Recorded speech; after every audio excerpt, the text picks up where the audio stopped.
युवराज सिद्धार्थ जितने शांत, उनका पुत्र उतना ही नटखटा चंचल। देखो ना, कब से खिलाने की कोशिश कर रही हूँ, पर यह है कि खाता ही नहीं।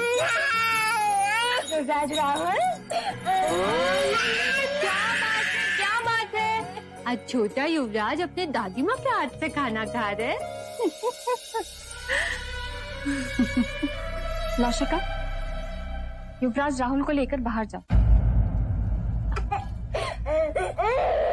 जी। आइए युवराज।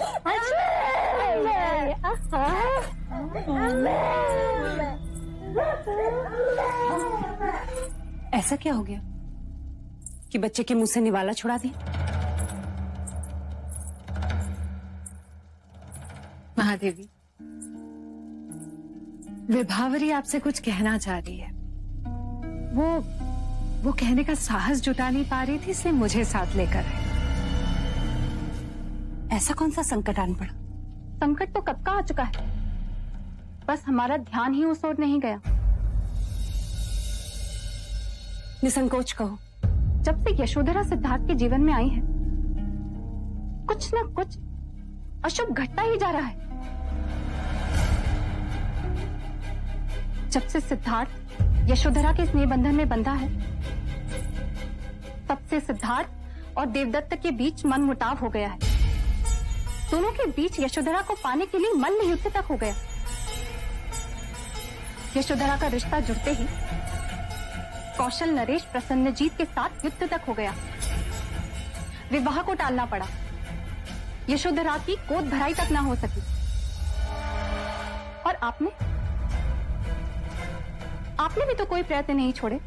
तालाब तक नंगे पांव चलकर गई, व्रत रखे, पर क्या हुआ? यशोधरा ने राहु ग्रह की छाया में राहुल को जन्म दिया। सिद्धार्थ को वन जाना पड़ा और सिद्धार्थ को वापस लाने के सारे प्रयास विफल रहे। विभावरी, तुम तो सारा दोष यशोधरा पर डाल रही हो। इस घटनाक्रम से मेरी ही नहीं, बल्कि सबकी धारणा पक्की होती जा रही है कि यशोधरा अपशगुनी है।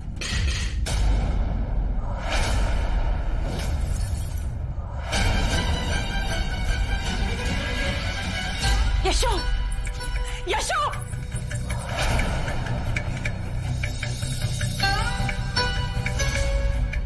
और कुछ भी शुगलना रह गया अभी। महादेवी, मंगला दीदी, आप चुप रहेंगी, मैं बोलूंगी आज। बेकार है तुम पे विभावरी, बेकार है। पर महादेवी, सबने कहा था। तुम्हारा विवेक मर गया था जो लोगों की अर्थहीन बातें सुनती रही। इस परिवार में घटी हर दुर्घटना को यशोधरा से जोड़कर तुम उसे दोषी साबित नहीं कर रही हो। अब तो अपनी मंद बुद्धि का परिचय दे रही हो। एक कन्या जब अपने माता पिता का घर छोड़ दूसरे के घर आती है, इस भरोसे के साथ आती है कि उसे ममता का वही आंचल मिलेगा, परंतु तुमने मेरी पुत्री के हृदय पे अपने शब्दों के शूल उस समय चुभाए जब वो बेसहारा अंदर से टूट रही है।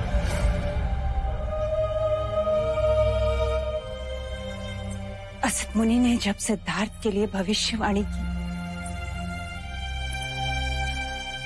यशो का तो तब जन्म भी नहीं हुआ था।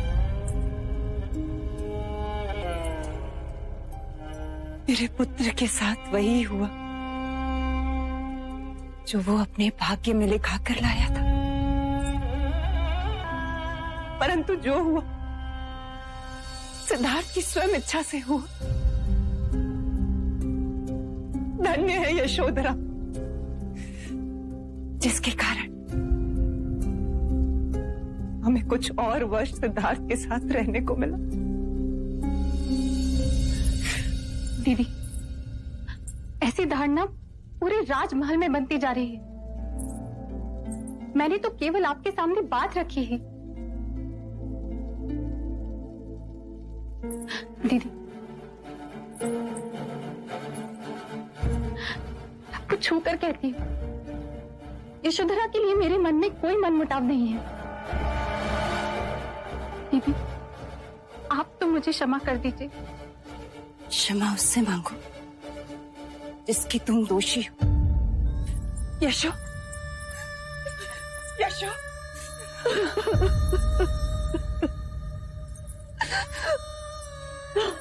यशो, मैं ही आप सबके दुख का कारण हूँ।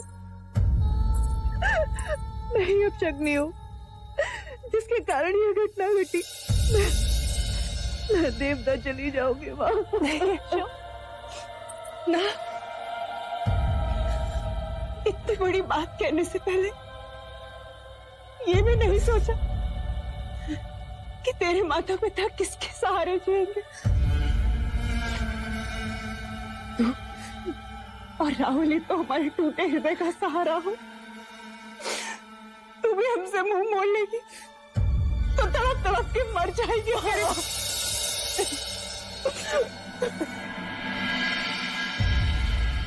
आग लगे मेरे मुंह को जिससे ऐसी बात निकली।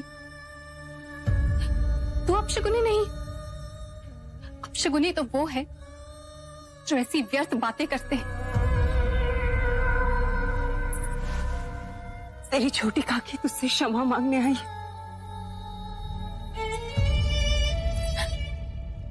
मुझे क्षमा कर दो पुत्री। ये हमारे कुल की रीत कब से हो गई छोटी काकी कि बड़े छोटों से क्षमा मांगे। आपके ये हाथ जब उठे तो आशीर्वाद देने के लिए उठे।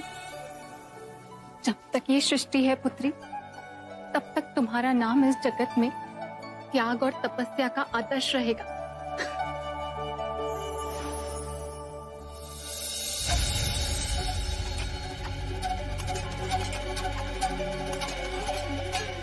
भाइयों, एक बार फिर से सोच लो। रोहिणी नदी के पानी का बहाव अपनी ओर करने से हमारे और कपिल वस्तु के बीच बहुत मनमुटाव हो जाएगा। मनमुटाव से अब नहीं डरते हम। जब हमारी राजकुमारी यशोधरा को युवराज की धार छोड़कर चले गए तो क्या कसर बची है। बिल्कुल सत्य कह रहे हो भाई।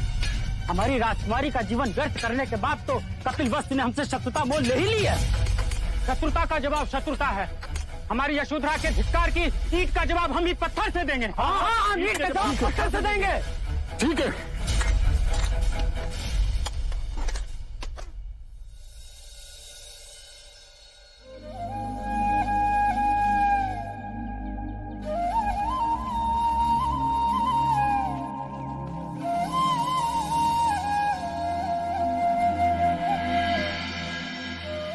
पालकी रोको। सिद्धार्थ, युवराज सिद्धार्थ, सिद्धार्थ।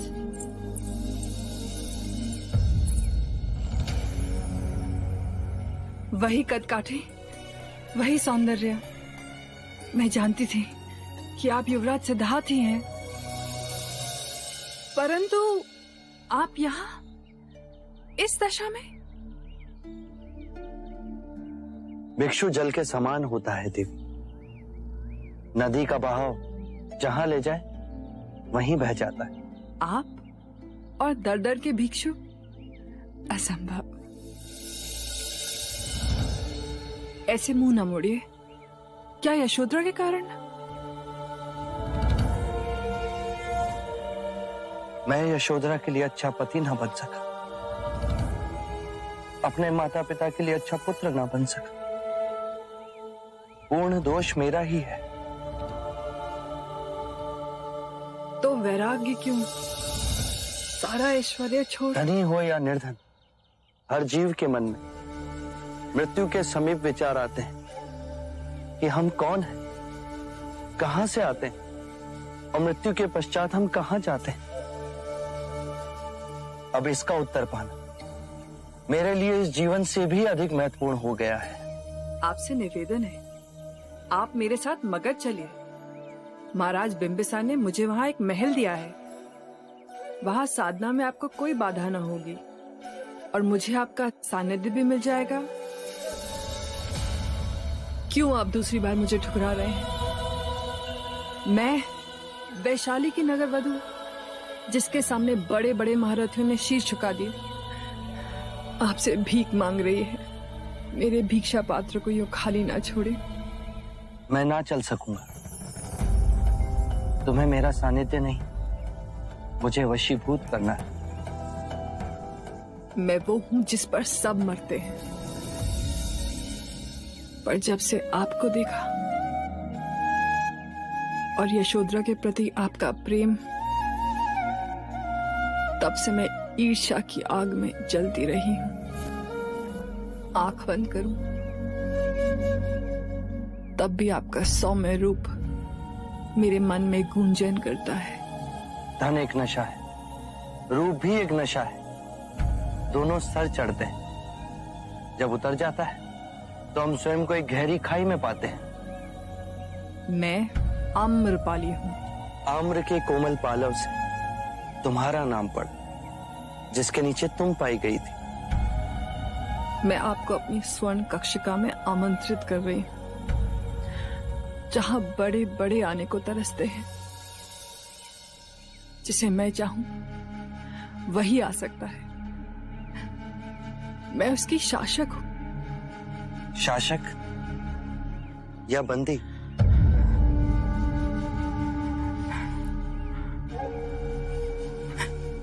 आपको कैसे पता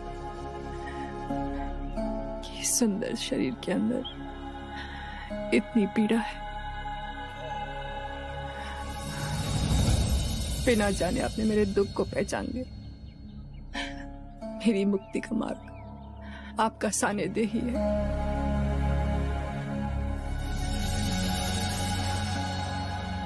आज तुम्हारी पीड़ा ने तुम्हें जागृत किया। अपने अंदर देखो आम्रपाली, कौन हो तुम? ध्यान धरो, तुम वो नहीं जो जग तुम्हें समझता है। तुम आज भी उस आम्र के कोमल हरे पत्ते के समान, जिससे तुम्हारा नाम पड़ा।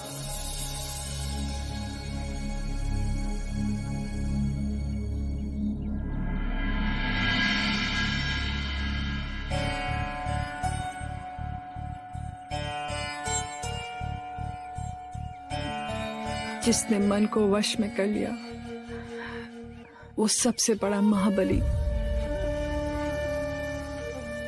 तुम भिक्षुक कहाँ हो सिद्धार्थ? भिखारी तो हम हैं।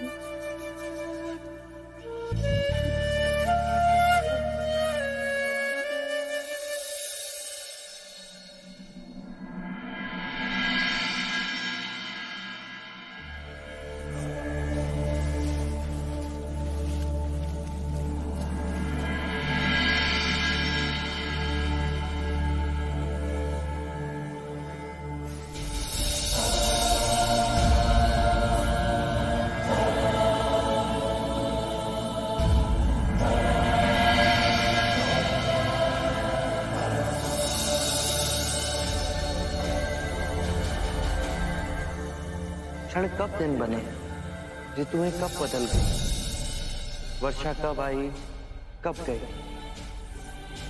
3 वर्ष बीत गए कपिलवस्तु का त्याग किया।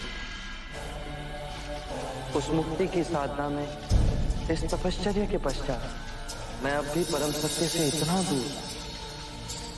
क्या मेरे प्रश्नों का कोई प्रति उत्तर नहीं मिलेगा? क्या मेरी खोज ही असत्य थी? ये निराशा का भाव मेरे मन का ही खेल है। आशा और निराशा के ऊपर उठना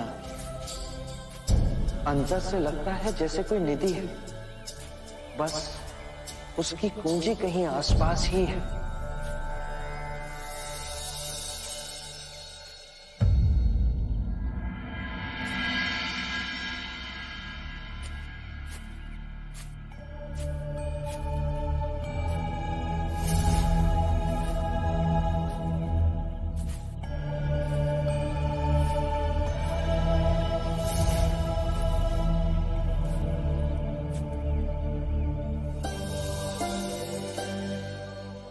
तुम्हारी जिज्ञासा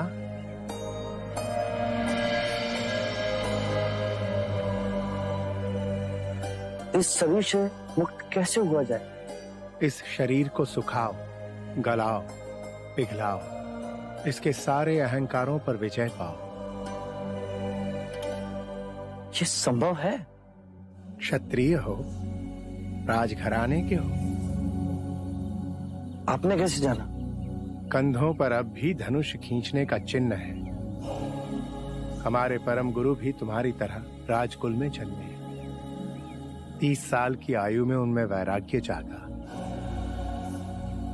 उनका सांसारिक नाम वर्धमान था, पर अपनी साधना और तपस्या से वे महावीर कहलाए। 12 साल तक वो गृह त्याग कर अपने शरीर को तपाते रहे, अपनी हर कामनाओं को उपेक्षित किया। फिर वो शांत हो गए, स्थिर हो गए। उन्होंने क्या पाया?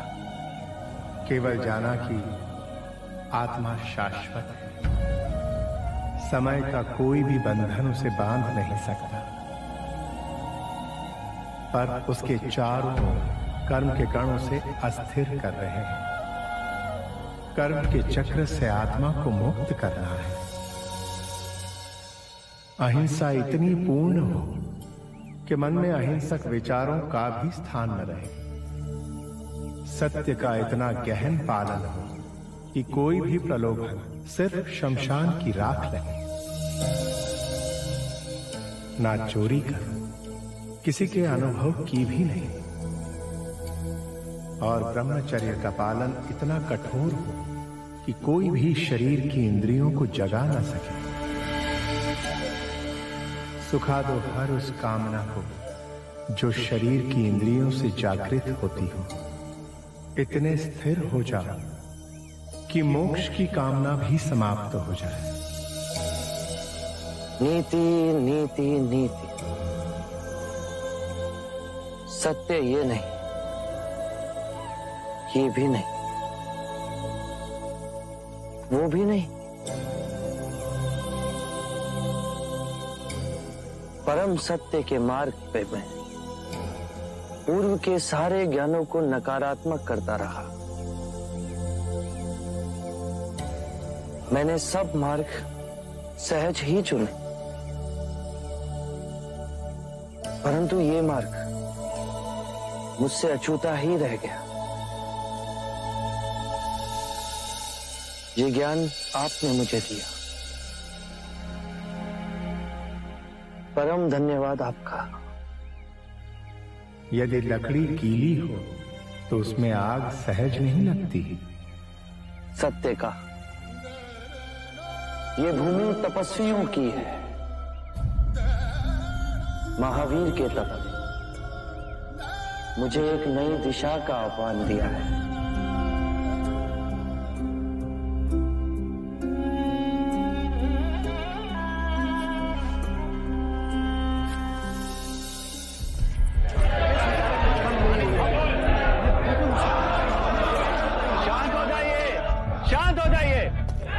यदि इस प्रकार सब एक साथ बोलेंगे तो कुछ समझ में नहीं आएगा।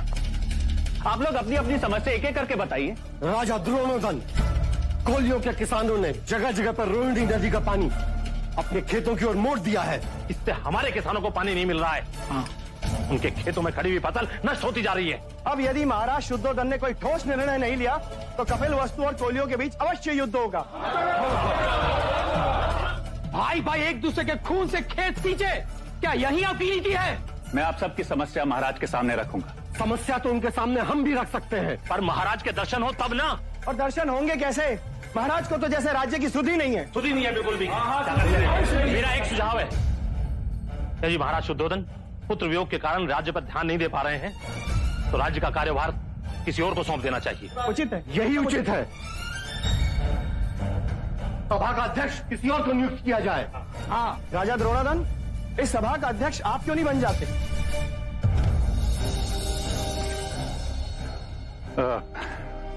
ये उचित ना होगा, परंतु आप सब धैर्य रखें।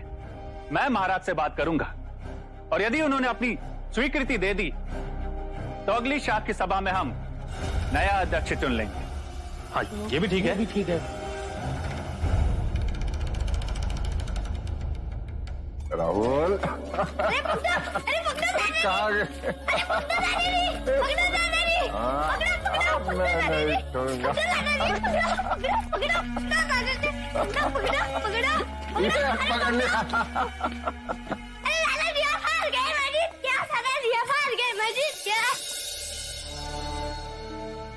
हाँ मैं हार गया।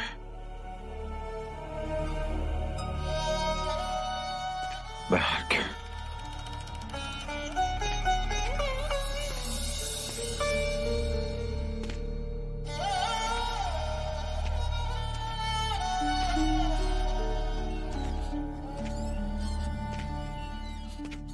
महाराज ऐसे कब तक चलेगा? आज सभा में रोहिणी नदी को लेकर बहुत बड़ा विवाद हुआ। कोलिया के किसानों ने पानी का बहाव अपनी ओर मोड़ दिया। कहीं युद्ध छिड़ गया तो? नहीं, ऐसा कुछ नहीं होगा। परंतु महाराज, शाक्य राजाओं को कौन समझाए? और आज तो राजा चतुर्भुज ने ऐसी बात कर दी कि क्या कहा उसने? कह रहे हैं कि महाराज हमारी समस्याओं का समाधान नहीं कर पा रहे तो क्यों ना सभा का कार्यभार किसी और को सौंप दिया जाए। महाराज, मुझे भय है कि कहीं ये राजा अपनी मनमानी न कर बैठे। उन्होंने मेरा नाम स्वयं सामने रख दिया, परंतु मैंने साफ मना कर दिया। कोई युवा ही शाक्य सभा का अधिपति बने तो जैसे देवदत्त।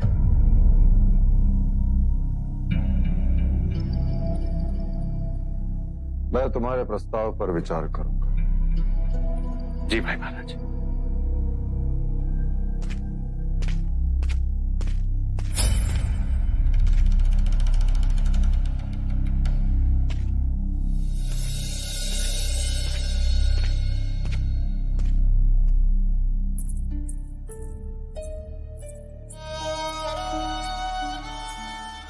पिताजी, कपिलवस्तु का कार्यभार संभालने के लिए आपसे उत्तम कोई नहीं। मेरा मन उब गया है सबसे। अपनी पुत्री की एक विनती सुनेंगे? इन्हें याद कर निष्क्रिय होने से अच्छा है कि हम उन्हें सच्चे मन से याद कर उनके विचारों जैसा कार्य करें। पिताजी, राज्य कार्य को संभालने के लिए बहुत समझदारी, धीरज और विनम्रता की आवश्यकता है, जो मेरे सिद्धार्थ में थी। पर देवदत्त इनके विपरीत अधीर है, अहंकारी हैं। यदि वो अध्यक्ष बना दिए गए तो रोहिणी नदी की समस्या को सुलझाने की जगह और उलझा देंगे, उनमें युद्ध करवा देंगे।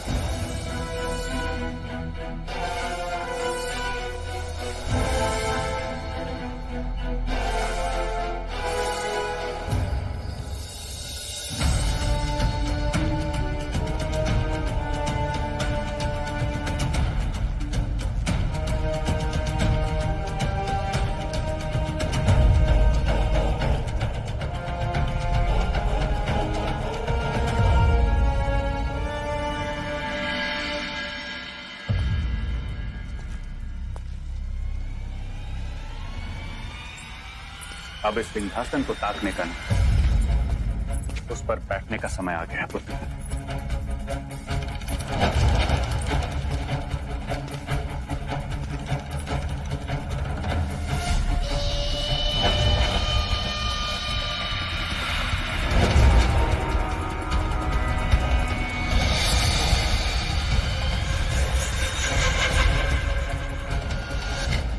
कल मैं तुम्हें शाक्य सभा के अध्यक्ष के रूप में नियुक्त करने जा रहा हूं।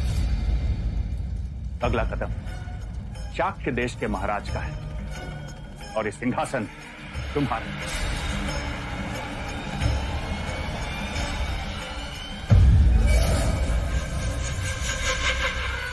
सौ सुनार की और एक दुहार की, ऐसा दांव खेला है आपने आर्य कि अब हमारी सारी कामनाएं पूरी होंगी।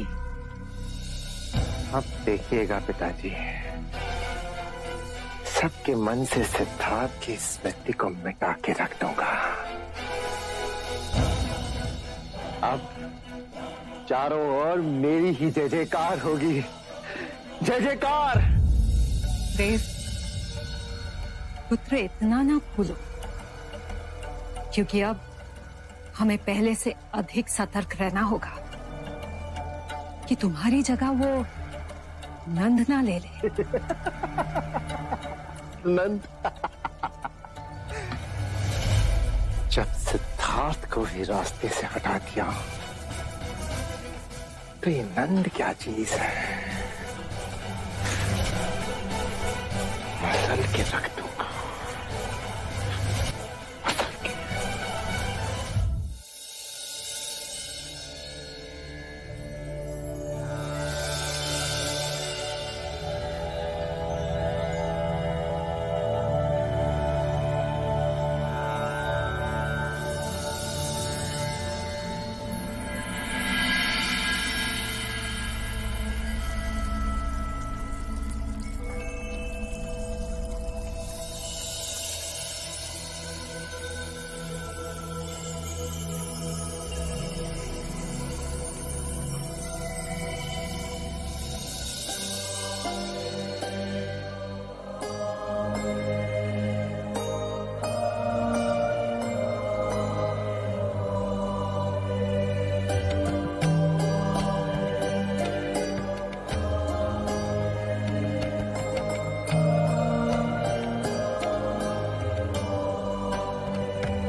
आप कोई देव है?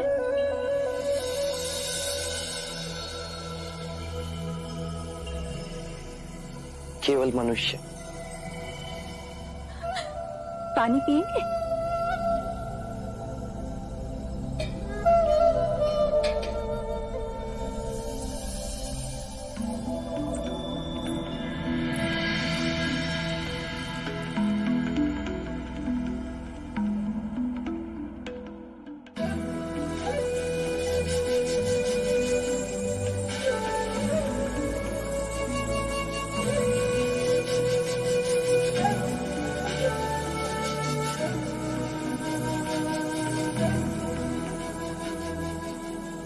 और नहीं पिएंगे? और नहीं। 2 क्षण यहीं रुकिए।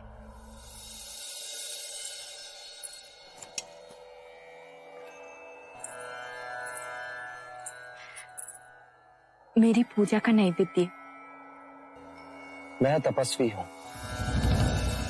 पके हुए खाने का त्याग किए मुझे बहुत समय हो गया।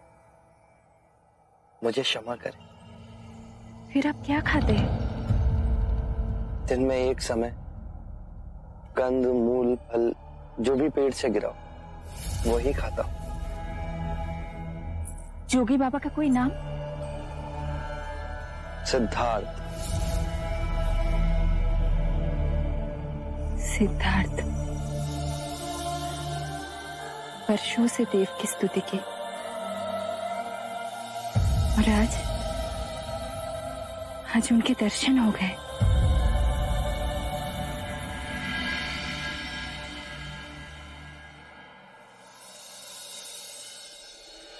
शाक्य सभा के आदरणीय सदस्यों, जब तक महाराज शुद्धोदन कार्यभार संभाल नहीं लेते तब तक रोहिणी नदी से उठे विवाद को सुलझाने के लिए मैं नए अध्यक्ष का चुनाव का प्रस्ताव आप सबके समक्ष रखता हूं। उचित निर्णय है ये। अवश्य हम इसे पारित करते हैं। अध्यक्ष पद के लिए आप ही नाम का प्रस्ताव रखें राजा द्रोणोधन। मैंने बहुत विचार किया, हर प्रकार से सोचा। अध्यक्ष पद के लिए कोई युवा होना चाहिए जो साहसी हो, बुद्धिमान हो, जिसमें क्षत्रियों वाले सभी गुण।